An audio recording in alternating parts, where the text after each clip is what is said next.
Selamat datang teman-teman di perkuliahan online melalui media YouTube untuk pengantar akuntansi 1. Hari ini kita akan membahas mengenai materi kedua mengenai laporan keuangan dan pencatatan transaksi.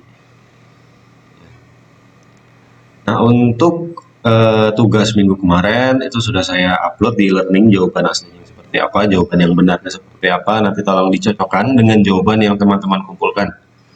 Saya juga sudah melakukan penilaian terhadap hasil kerja yang teman-teman kumpulkan. Ya, kita mulai aja untuk perkuliahan hari ini. Oke, ya sebelum masuk ke dalam pencatatan, sistem pencatatan dalam akuntansi, ada satu istilah yang harus teman-teman pahami, yaitu akun, atau diambil dari bahasa Inggrisnya account. Akun merupakan tempat untuk mencatat peristiwa ekonomi yang terjadi di suatu perusahaan yang mempengaruhi keseimbangan aset, utang, dan modal. Oke. Jadi kemarin kita sudah mempelajari persamaan dasar akuntansi yang mana di sini aset harus sama dengan utang atau liabilitas ditambah modal atau ekuitas. Ya.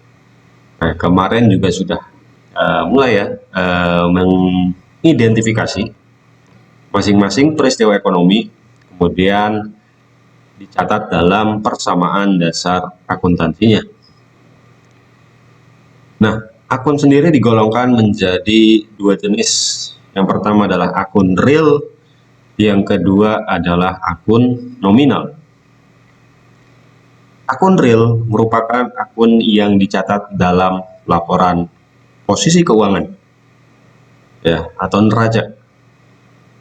Sedangkan akun nominal merupakan akun yang dicatat dalam laporan laba rugi.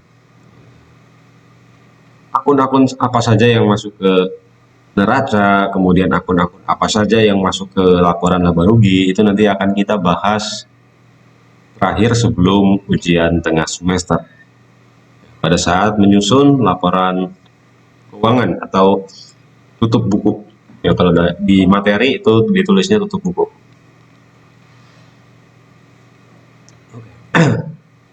Pencatatan transaksi. Persamaan dasar akuntansi yang kemarin kita pelajari itu bukanlah merupakan kegiatan mencatat suatu transaksi. Persamaan dasar akuntansi yang kemarin itu bukan kegiatan untuk mencatat transaksi atau peristiwa ekonomi yang terjadi di perusahaan. Nah, terus kita ngapain kemarin? Ada aset sama dengan liabilitas plus ekuitas gitu ya. Apa cuma buat ngeprank doang? Kan enggak. Jadi persamaan dasar akuntansi yang kemarin teman-teman pelajari itu dimaksudkan untuk melatih teman-teman untuk bisa mengidentifikasi bahwa dalam suatu peristiwa ekonomi apa saja yang akan terpengaruh dari kolom aset, kemudian dari kolom liabilitas, kemudian dari kolom ekuitas, pendapatan, dan beban.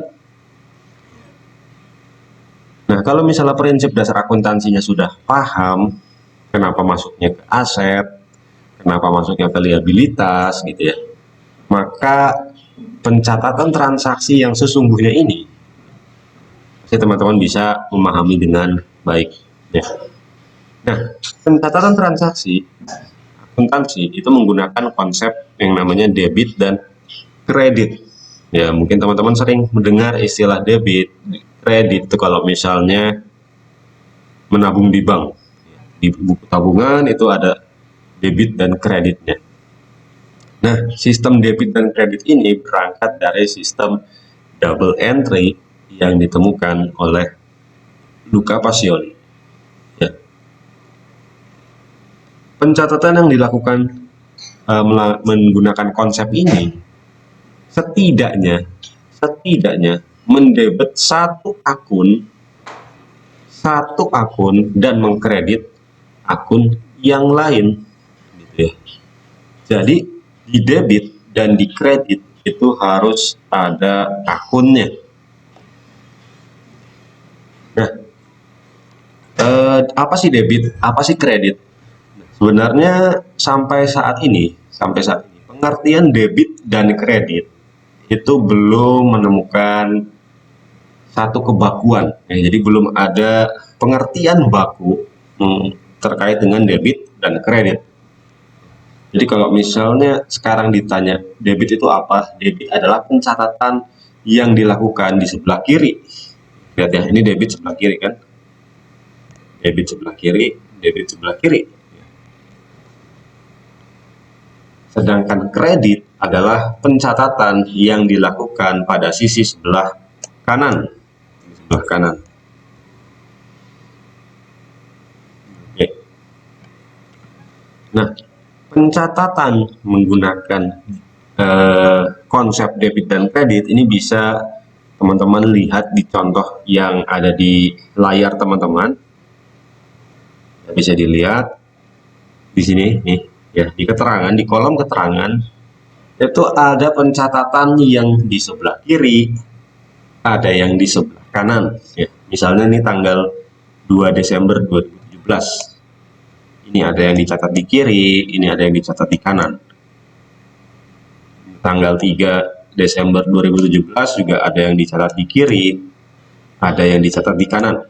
Ya, begitu pula seterusnya. Nah, ini adalah pencatatan yang tadi menggunakan konsep debit dan kredit. Ya, jadi bisa dilihat dalam kolom keterangan ini tidak ada transaksi yang dua-duanya di debit maupun dua-duanya di kredit. Pasti ada debit, pasti ada kreditnya. Nah, kemudian berikutnya sisi debit dan sisi kredit. Sisi debit dan sisi kredit ini juga harus menunjukkan jumlah saldo yang sama. Misalnya transaksi yang tanggal 2 Desember ini, sisi debit menunjukkan nominal 5 juta. Sisi kredit juga menunjukkan nominal 5 juta. Seperti itu ya. Ada debit, ada kredit. Debit apa? Debit yang kiri. Kredit itu yang kanan. Oke. Nah, kemudian kapan suatu akun, oh ya, ngomong-ngomong, yang namanya akun tuh ini ya. Ini akun, ya. Ini akun. Ya. Setiap pos itu disebut dengan akun. Ada akun piutang, ada akun perlengkapan, ada akun biaya transportasi, akun kas, akun pendapatan, ya, akun bank, dan lain sebagainya. Oke. Kapan akun itu dicatat di sebelah debit dan kapan akun itu dicatat di sebelah kredit?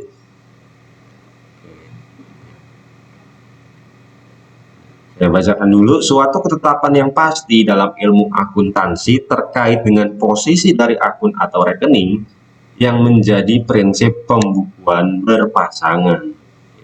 Berpasangan, ada debit, ada kredit. Ada debit, ada kredit. Nah, untuk memahami ini, kita ada namanya prinsip saldo normal. Prinsip saldo normal. Apa itu prinsip saldo normal? Prinsip saldo normal itu adalah posisi ketika suatu akun mengalami penambahan, gitu ya. Saldo normal menunjukkan posisi ketika suatu akun mengalami penambahan. Nah, ini bisa dilihat di di kotakan 2 ini. Akun-akun yang masuk ke dalam bagian aset atau kekayaan memiliki saldo normal pada posisi debit. Coba ingat-ingat, apa saja akun yang masuk ke dalam aset? Ada akun kas, ada akun piutang, kemudian ada akun persediaan, kemudian perlengkapan, peralatan. Semua akun tersebut apabila mengalami kenaikan atau penambahan, itu dicatatnya pada posisi sebelah kiri.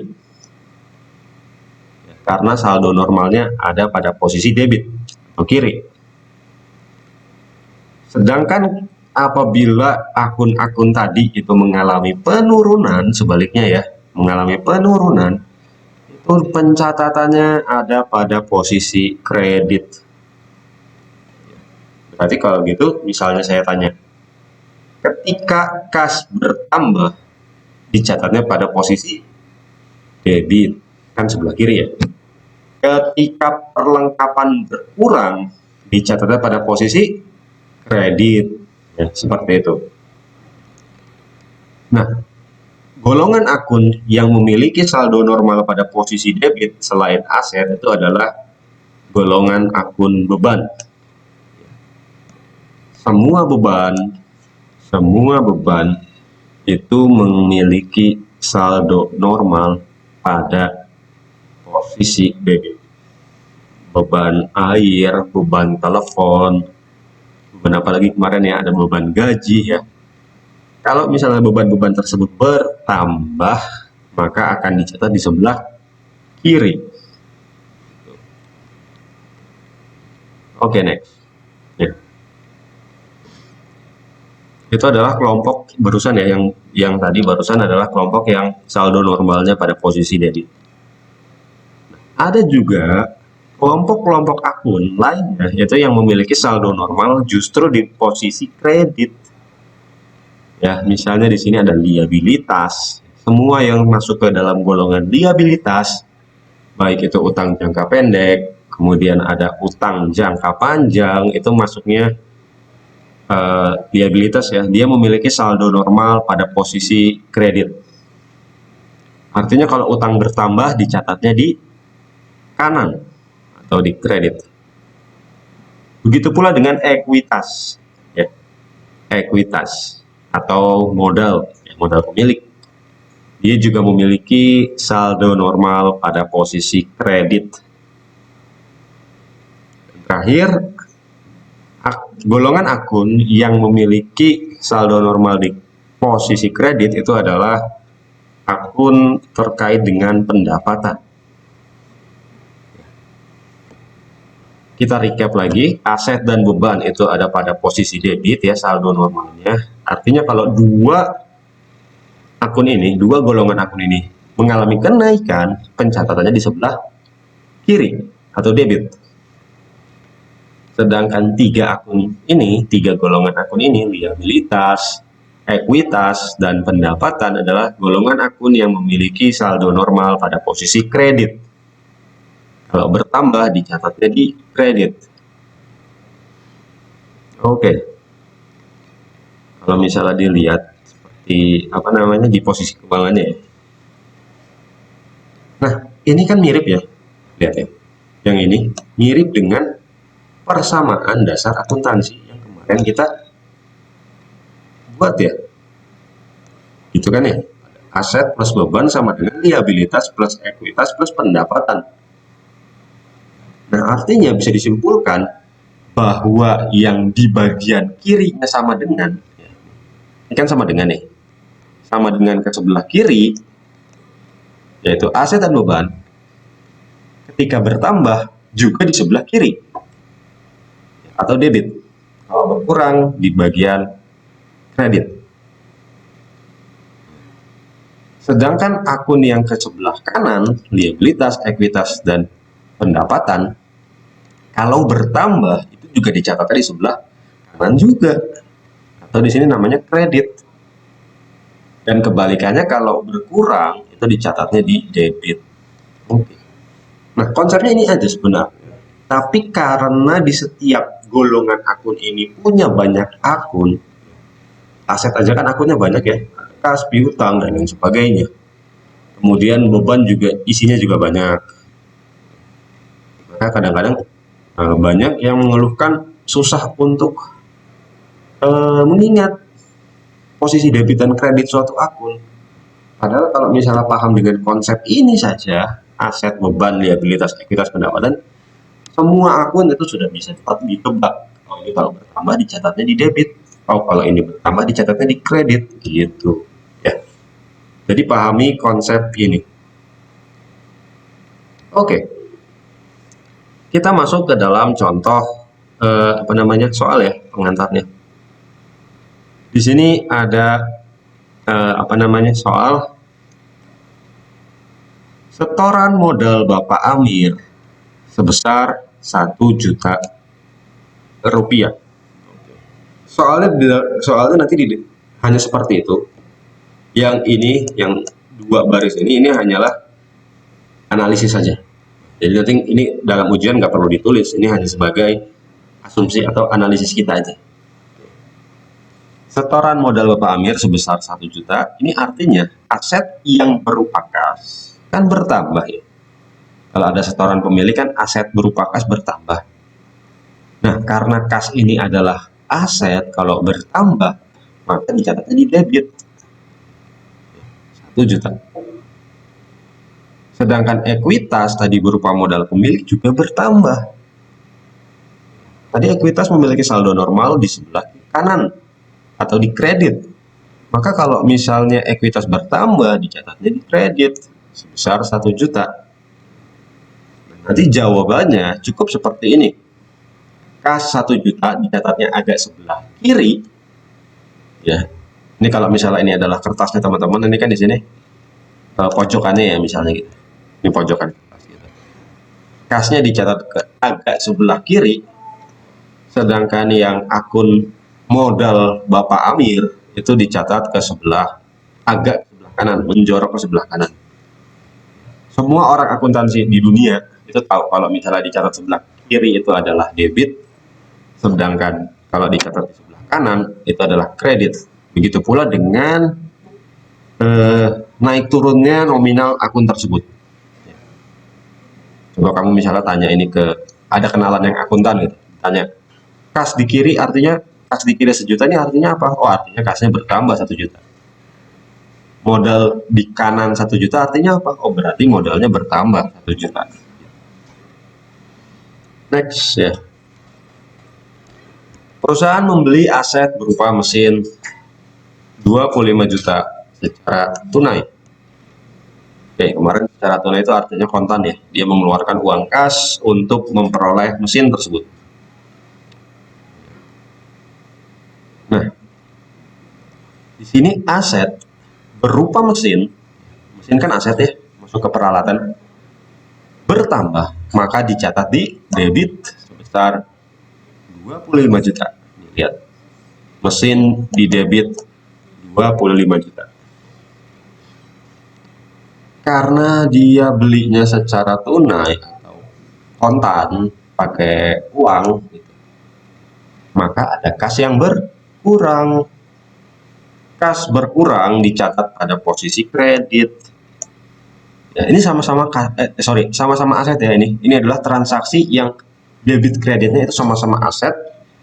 Hanya saja bisa dilihat bahwa yang aset dicatat di debit atau mesin ini itu bertambah. Sedangkan aset berupa kas yang dicatat di kredit ini berkurang. Nah, seperti ini kira-kira. Ya, jadi bisa dilihat ya di sini sudah pasti suatu pencatatan itu ada debitnya, ada kreditnya, kemudian nominal yang ada di debit itu sama dengan nominal yang ada di kredit. Lanjut lagi, nomor 3. Perusahaan membeli aset berupa peralatan secara kredit ya sebesar 1.500.000. Oh, ini mesin, sorry salah, ini peralatan. Walaupun peralatan sih mesin juga ya. Peralatan. Oke. Aset berupa peralatan bertambah di debit karena dapat aset, karena dia beli ya, dapat aset baru berupa peralatan, dicatatnya di debit 1.500.000. Sorry, ini salah lagi. 1.500.000. Nah, kemudian karena dia belinya secara kredit, maka utangnya bertambah. Ya nggak sih? Kemarin kan kalau misalnya beli secara kredit, utangnya bertambah ya. Utang, kalau di persamaan dasar akuntansi ada di sebelah kanan. Kanan. Artinya dia memiliki saldo normal di sebelah kanan juga. Yang artinya lagi, kalau utang bertambah, itu dicatatkan juga di sebelah kanan atau kredit. Jadi dicatat di sini utang sebesar 1.500.000 itu dicatat pada posisi kredit. Sudah mulai memahami kira-kira ya? Gampang kan ya? Oke. Nah, seringkali ada transaksi yang melibatkan lebih dari satu akun. Lebih dari 2 akun. Kalau sebelumnya kan kita melibatkannya 2 akun. Kadang-kadang ada transaksi yang melibatkan lebih dari 2 akun, bahkan lebih. Bahkan kalau misalnya jurnal penutup itu bisa belasan akun. Nah, walaupun lebih dari 2 akun, prinsipnya masih sama. Pasti ada yang dicatat di debit, pasti ada yang dicatat di kredit.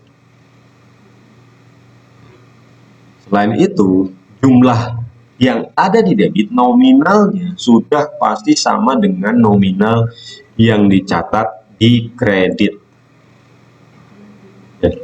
Contoh nomor 4 ini adalah contoh transaksi yang melibatkan lebih dari 2 akun. Di sini perusahaan mengakui adanya beban transportasi sebesar 1.750.000 ya. Beban tersebut dibayar tunai 1 juta dan sisanya akan dibayar di kemudian hari. Ya, jadi di sini ada beban transportasi yang nilainya 1.750.000. Dari nilai itu baru dibayar tunai 1 juta. Berarti kan sisanya yang 750 ini masih terhutang. Ya. Berarti di situ ada 3 akun yang terlibat. Yang pertama akun beban, yaitu beban transportasi kan bertambah. Mengakui beban artinya bebannya bertambah. Beban transportasi bertambah di posisi debit. Dicatat 1.750.000. Nah, kemudian dari beban tersebut sebesar 1 juta itu dibayar tunai. Oke, berarti di sini artinya perusahaan mengeluarkan kas sebesar 1 juta. Kas 1 juta, kas yang 1 juta itu dicatat pada posisi kredit. Ya, kredit. Sini. Sedangkan sisanya 750.000 karena ini belum dibayar, maka diakui sebagai utang.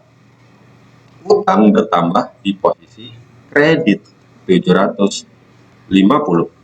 Oke. Jadi yang di debit itu ada beban transportasi, sedangkan yang di kredit itu ada kas dan juga utang usaha. Kalau misalnya dilihat dari nominalnya, nominal debit itu 1.750.000, nominal di kredit kalau ini di jumlah itu juga 1.750.000. Oke, ya berarti ini sudah balance.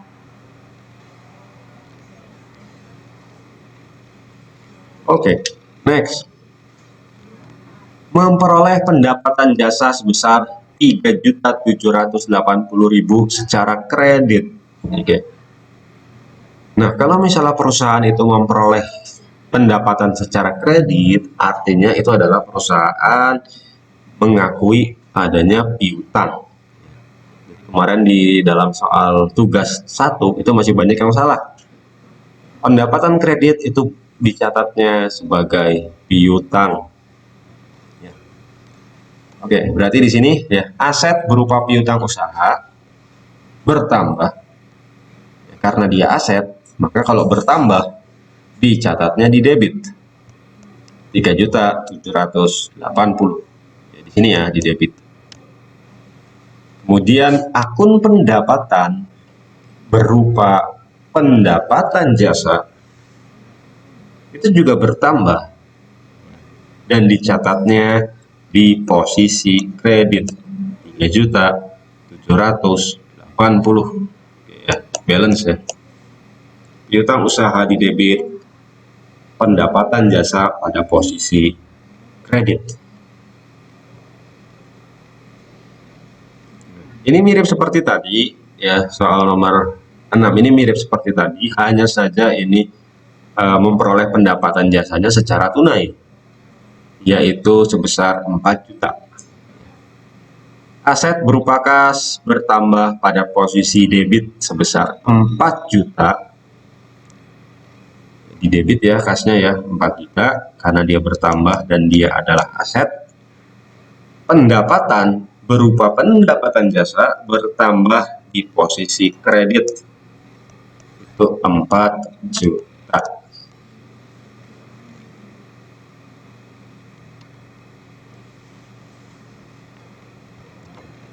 Transaksi nomor 7. Ya, perusahaan melunasi utang atas transaksi nomor 3 sebesar 1.500.000. Ya, tadi di transaksi nomor 3 perusahaan itu melakukan transaksi kredit sehingga timbul utang.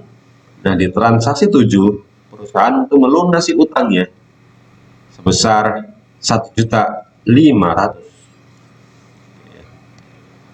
Jurnalnya adalah, pencatatannya adalah liabilitas berupa utang usaha berkurang. Ya, liabilitas kalau berkurang dicatatnya di sebelah kiri atau debit 1.500.000. Aset berupa kas berkurang dicatatnya di kredit sebesar 1.500.000. Oh iya, sebelum saya lupa, format seperti ini, format pencatatan seperti ini dalam akuntansi itu biasanya disebut dengan jurnal.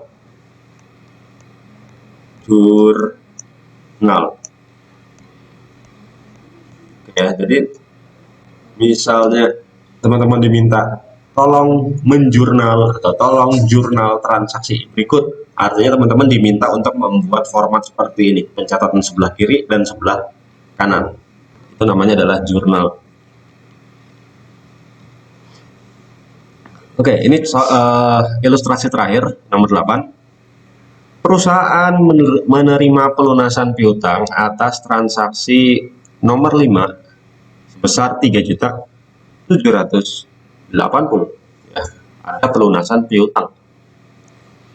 Maka di sini kas bertambah, diterima kas bertambah di debit 3.780.000 dan piutang usaha berkurang, ya sama-sama aset kan, kas dan piutang ya.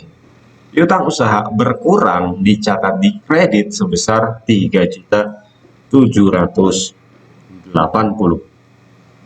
Oke. Nah, itu kira-kira adalah contoh dari transaksi perusahaan jasa, dan dimana di sini kita sudah belajar mengenai proses penjurnalan. Nah, di sini ada latihan bukan PR ya. Jadi silakan menjurnal transaksi berikut. Ya. Nanti pengumpulannya ini tergantung kelas ya. Nanti akan saya konfirmasi di WhatsApp ya, kapan akan dikumpulkan. Jadi susunlah jurnal atas transaksi berikut. Pengumpulan maksimalnya nanti akan saya konfirmasi di WhatsApp. soalnya seperti ini, Muntun merupakan perusahaan di bidang developer dan publisher video game. Yang berikut ini adalah transaksi yang terjadi di Muntun pada bulan Oktober 2020. Ada 1, 2, 3, 4, 5, 6, 7, 8, 9, 10. 10 transaksi. Ya, silakan teman-teman jurnal nanti kumpulkan dalam bentuk PDF seperti biasa melalui e-learning. Pukulnya nanti akan saya konfirmasi di WA. Nah, untuk mengerjakan ini cukup formatnya seperti ini. Formatnya cukup seperti ini. Ini adalah tanggal transaksi. Kan sini ada tanggal transaksi ya. Kemudian apa yang didebit, ya ini debit. Kemudian apa yang dikredit, ya udah gitu aja. Untuk sementara formatnya saya minta seperti ini saja. Nah, oke. Ini adalah akhir dari pertemuan kedua. Kita sudah belajar mengenai penjurnalan.